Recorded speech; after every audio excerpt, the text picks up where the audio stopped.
నమస్కారం గురుగారు. శ్రీమాత్రే నమః. శ్రీ గురుభ్యో నమః. గురుగారు, ఈ నెల జూన్ 13వ తారీఖున శని త్రయోదశి ఉంది కదండి, దాని యొక్క విధి విధానాలు క్లుప్తంగా వివరిస్తారా? తప్పనిసరిగా అమ్మ. శని భగవానుడు, ఇక్కడ శని భగవానుడు అంటే సూర్య కుమారుడు, సూర్య కుమారుడే శని భగవానుడు. యమధర్మరాజు, యమునాదేవి, యమునా నది అని చెప్పి పిలుస్తున్నాం కదా, యమున, వీళ్ళ ముగ్గురు కూడాను సూర్య భగవానుడి సంతానమే.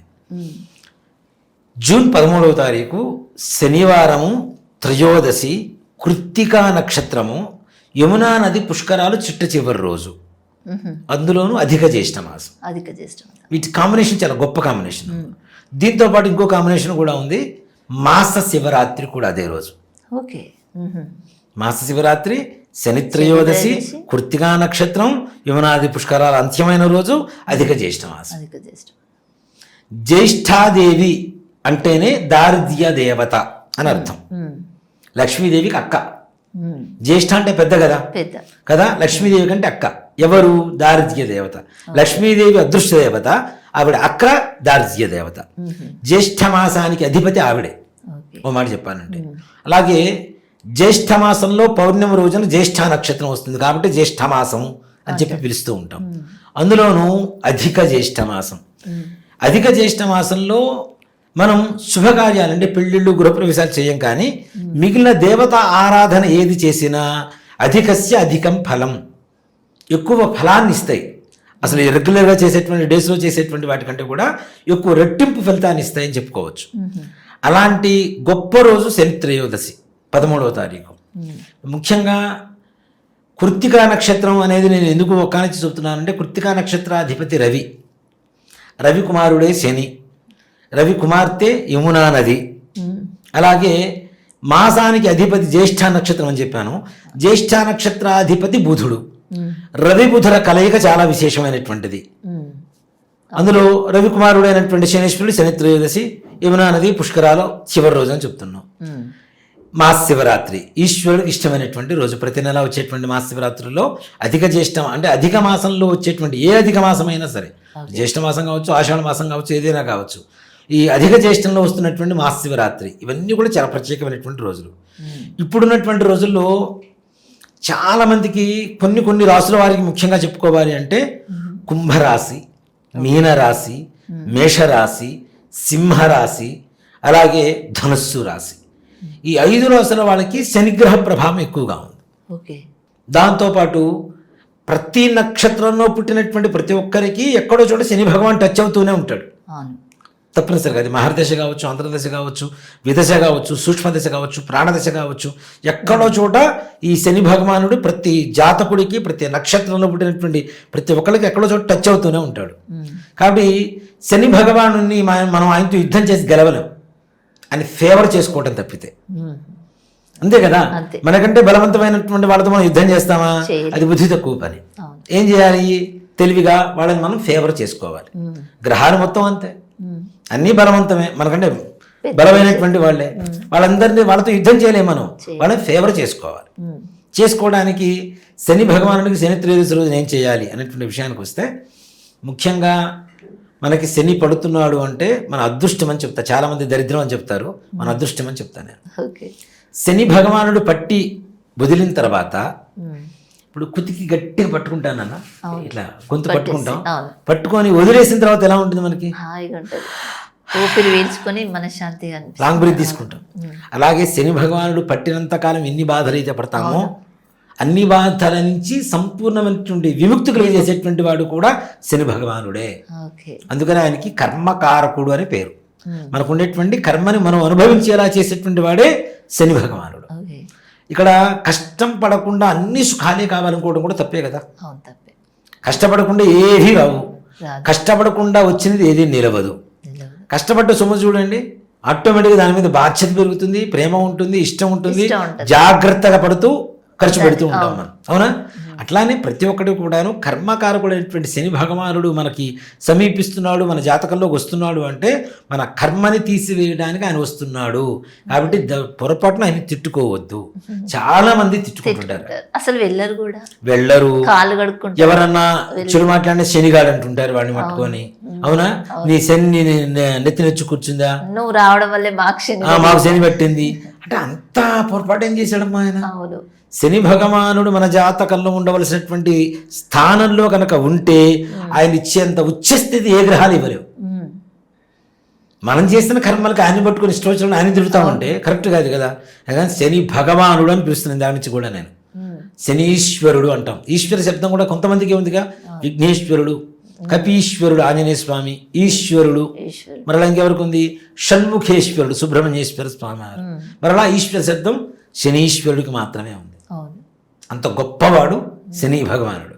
ఆయన పట్టిన తర్వాత బాధలు అనుభవిస్తున్నాము, కష్టాలు అనుభవిస్తున్నాము అంటే నీకు రాబోయేటువంటి రోజుల్లో సుఖాలు రాబోతున్నాయి అని చెప్పి పరమార్థం దానికి. అలాంటి శని భగవానుని మనం ఫేవర్ చేసుకోవాలంటే ఏం చేయాలి, మనల్ని ఎక్కువగా కష్టపెట్టకుండా మన దగ్గరకు వచ్చి టచ్ చేసి వెళ్ళిపోవాలంటే ఏం చేయాలి అనేటువంటి విషయానికి అలాంటి వాటిలో గొప్ప రోజు శని త్రయోదశి 13వ తారీఖు వస్తుంది. అందులోనూ కృష్ణపక్షంలో వస్తుంది, మనకి అమావాస్య ముందు శని త్రయోదశి కలిసి వస్తుంది. కాబట్టి ఇలాంటి రోజున ఎవరైనా సరే శుక్రవారం రోజున మీ ఇంట్లో ఒక చిన్న మేకులు ఉంటాయి కదా, శీలలు అంటాం. ఆ శీలని మూల గోడ కొట్టండి. శుక్రవారం రోజు రాత్రికే నువ్వుల నూనె ఒక 100 గ్రాములు, నల్ల నువ్వులు ఒక 100 గ్రాములు, ఒక బ్లాక్ కలర్ క్లాత్ ఒకటి, ఒక 50 గ్రాములు బెల్లం, ఒక కొబ్బరికాయ, కొద్దిగా క్రిస్టల్ సాల్ట్, మన దొడ్డుప్పు ఉంటాం, దొడ్డుప్పు కొద్దిగా ఒక 50 గ్రాములు, దాంతోపాటు పత్తి, దూది తీయకుండా ఉన్నటువంటి పత్తి, ఇవి తెచ్చిపెట్టుకోండి. శనివారం పొద్దున్నే నిద్ర లేచి స్నానం చేసిన తర్వాత ఇంట్లో పూజ చేసుకున్న తర్వాత ఆ మేకు శీల ఏదైతే ఉంటుందో మూల దాన్ని పీకేయండి. పీకి అది కూడా ఈ వస్తువుల్లో కలుపుకొని దగ్గర పెట్టుకొని నవగ్రహాల గుడికి వెళ్ళండి. నవగ్రహాలు ఏ గుడిలో ఉంటే ఆ గుడికి వెళ్ళండి. శుభ్రంగా బయట కాళ్ళు కడుక్కోండి. లోపలికి వెళ్ళండి. ఒక చెంబుడు నీళ్లు స్వామివారి మీద పోసి శుభ్రంగా కొబ్బరికాయ కొట్టేసి కొబ్బరి నీళ్ళు కూడా స్వామివారి మీద పోయండి. నువ్వుల నూనె పోయండి. పోసిన తర్వాత మరలా ఒక చెంబు నీళ్లు పోయండి. మనం ఫస్ట్ నీళ్లు పోసుకుంటాం, సోపు రుద్దుకుంటాం, తర్వాత మళ్ళీ నీళ్లు పోసుకుంటాం. ఇది కూడా అంతే. శుభ్రంగా నీళ్లు పోసి గంధం పెట్టి కుంకుమ బొట్టు పెట్టండి. ముట్టుకోండి, దాంట్లో పాపమే లేదు. ఆయన ముట్టుకుంటే మా పరమాదృష్టం మాట చెప్పాలంటే. గంధం పెట్టి కుంకుమతో బొట్టు పెట్టి తీసుకెళ్ళినటువంటి నల్లటి వస్త్రం ఆయనకి సమర్పించండి పైన. దాంతో పాటుగా అవకాశం ఉంటే బ్లూ కలర్లో ఏ పూలు ఉంటాయి, ఇంకా శంఖ పూలు ఒకటే ఉంటాయి. ఆ శంఖ పూలు తీసుకుని వెళ్ళి స్వామివారి పాదాల దగ్గర వేసి, తీసుకువెళ్ళినటువంటి నల్ల నువ్వులు కూడా స్వామివారి పాదాల దగ్గర పెట్టి, కుట్టిన కొబ్బరికాయ, బెల్లము, దొడ్డు ఉప్పు, క్రిస్టల్ సాల్ట్, తీసుకెళ్ళినటువంటి మూల ఏదైతే శీల ఉంటుందో ఆ మేకు, తర్వాత స్వామివారికి పత్తి, ఇవన్నీ కూడా స్వామివారి పాదాల దగ్గర పెట్టి నివేదన పెట్టి హారతిచ్చి చక్కగా ప్రదక్షిణాలు ఒక 27 ప్రదక్షిణాలు చేయండి. నవగ్రహాలకి 9, 3 ఇట్లా కాదు, 27 ప్రదక్షిణాలు చేయండి. ప్రదక్షిణాలు చేసి చక్కగా అక్కడ ఉన్నటువంటి కొబ్బరి ప్రసాదం కొద్దిగా తినేసి రండి. చాలా మంది ఏం చేస్తారంటే నవగ్రహాల దగ్గర పెట్టేసి ప్రసాదం తీసుకోరు, తెచ్చుకోరు. ప్రసాదం అంటే ఏంటన్నా స్వామివారి అనుగ్రహమే కదా. మనకి ప్రసాదం తిరుపతి లడ్డూ దగ్గర కలగత్తుకొని తింటాం. అంత ట్రావెల్ చేసి వచ్చిన లడ్డూని కూడా కలగత్తుకొని తింటాం మనం, అవునా? అంటే దాంట్లో ఆయన పవర్ ఉందనే కదా, ఆయన దృష్టి దాని మీద పడిందనే కదా. కాబట్టి ప్రసాదాన్ని స్వీకరిస్తేనే సంపూర్ణమైనటువంటి పూజ సత్ఫలితాన్ని మనం పొందగలుగుతాం, లేకపోతే పొందలేము. దాని తర్వాత ప్రదక్షిణాలు చేసిన తర్వాత ప్రసాదం తీసుకున్న తర్వాత చక్కగా అక్కడ ఉండేటువంటి ప్రధాన ఆలయం ఏదైతే ఉంటుందో ఆలయాన్ని ప్రదక్షిణాలు చేసుకొని చక్కగా తీర్థం తీసుకొని ఇంటికి రండి. పూజ చేసిన తర్వాత కాళ్ళు కడుక్కున్నారా, మీరు చేసిన ఫలితం మొత్తం శూన్యమే. ఒక్క ఇంత కూడా మీతో రాదు. శని భగవానుడికి పూజ చేసే ముందు కాళ్ళు కడుక్కోవాలి తప్పితే పూజ చేసిన తర్వాత కడుక్కుంటే ఏ రకమైనటువంటి ప్రయోజనం ఉండదు. మనం ప్రదక్షిణ చేసేటప్పుడు చెప్పే మంత్రమే యాని కాని పాపాని జన్మాం దరకృతాన్ని అని చెప్తూ ఉంటాం. పూర్వజన్మల నుంచి వచ్చినటువంటి పాపాలు ఏముంటే అవి కూడా పోయి మంచి కలుగ్గాక అని చెప్పి ప్రదక్షిణ చేసేటువంటి మంత్రానికి అర్థం. చెడిపోయింది, మంచి వచ్చేసింది, వచ్చిన మంచిని కడుక్కుంటే ఏముంటుంది, మళ్ళీ పోతుంది అంతే. ఇప్పుడు మన శాస్త్రం కూడా అదే చెప్తుంది కదా, పాపాలేమో తల నీరాల ద్వారా అంటుకుంటుంది, మనకి పుణ్యమేమో కాళ్ళ ద్వారా అంటుకుంటుంది, బొటన వేళ్లలో ఉంటుందని చెప్తాం.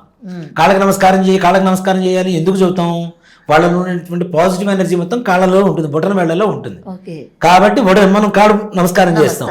పాపం అంతా ఎక్కడ ఉంటుంది, తల నీలాలను ఉంటుంది. అందుకనే దేవతల దగ్గరికి వెళ్ళి గుళ్ళకి వెళ్ళినప్పుడు తల నీలాలు ఇస్తాం పాపాలు పోవటం కోసం. ఓకే. కాబట్టి ప్రదక్షిణాలు చేసినప్పుడు కాళ్ళతో చేసాం, పుణ్యం వచ్చింది, దాన్ని కడుక్కుంటే ఉంటుంది. దయచేసి ఎవ్వరు కూడా నవగ్రహాలకు ప్రదక్షిణ చేసినా పూజ చేసినా కాళ్ళు కడుక్కోవడం అనేటువంటిది నిషిద్ధం. ఇలా చేస్తే మీకు చేసినటువంటి పుణ్యం అంతా కూడా పోయి లేనిపోని పాపం, వాళ్ళని ఏదో భూతాలాగా దయాలాగా చూసిన పాపం కూడా మనకు చుట్టుకుంటుంది. కాబట్టి అలా ఎప్పుడు చేయకండి. కాళ్ళకి నువ్వులు అంటుకున్నాయి నవగ్రహాల దగ్గర ఉన్నప్పుడు, ప్రధానాలయాన్ని చుట్టూ ప్రదక్షిణ చేస్తే నువ్వులు పోతాయి కదా, ఇంటి దాకా రావు కదా. చక్కగా మీరు ఏదైతే పూజ చేశారో, ఏదైతే ప్రదక్షిణాలు చేశారో ఆ పుణ్యాన్ని మూట కట్టుకొని ఇంటికి తీసుకెళ్ళాలి అంటే కాళ్ళు కడుక్కోకూడదు. ఈ విధంగా కనుక సద్వినియోగపరచుకుంటే శని త్రయోదశి రోజున ఏ రాశి వాళ్ళకైనా ఏ నక్షత్రం వాళ్ళకైనా ఆయన అనుగ్రహం చాలా అవసరం. తప్పనిసరిగా శని త్రయోదశి రోజున ఈ విధంగా పూజ చేసుకోండి. సంపూర్ణమైనటువంటి శనీశ్వరుడి దోష నివృత్తి చేసుకొని శని భగవానుడి పరిపూర్ణమైనటువంటి అనుగ్రహాన్ని పొందవచ్చు. థ్యాంక్ యూ గురుగారు. శ్రీమాత్రే నమః. శ్రీ గురుభ్యో నమః.